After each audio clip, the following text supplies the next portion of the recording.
वालिदैन से मैं ये कहना चाहूँगा कि जब भी आप अपनी बच्ची का रिश्ता तय करने वाले हैं, नुमाइशी चीज़ें हैं ना, दुनियावी चीज़ें हैं ना, घर होना चाहिए, गाड़ी होनी चाहिए, ओहदा होना चाहिए, फलां होना चाहिए, वगैरह वगैरह वगैरह। अगर किसी के पास ये सब कुछ है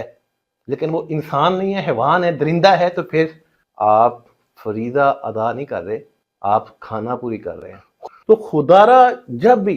ये वाला टाइम आए, ये वाले फरीदे का टाइम आए, आपको अपनी बेटी का हम सफ़र, शरीक हयात,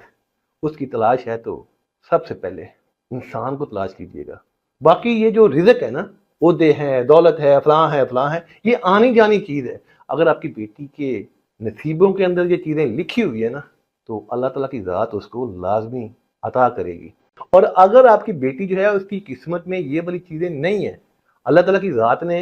ऐसा नहीं लिखा हुआ, बेशक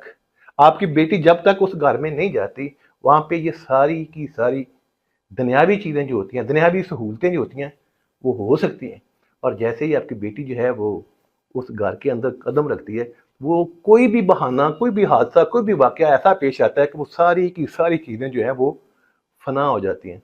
और अगर आपकी बेटी की किस्मत में हैं, अल्लाह ताला की ज़ात ने आपकी बेटी की किस्मत में लिखी हुई हैं, तो जहाँ पे कुछ भी नहीं था, जैसे ही आपकी बेटी ने उस घर में कदम रखा है, तो वो सारी की सारी चीज़ें जो हैं वो भी साथ ही उस घर में आ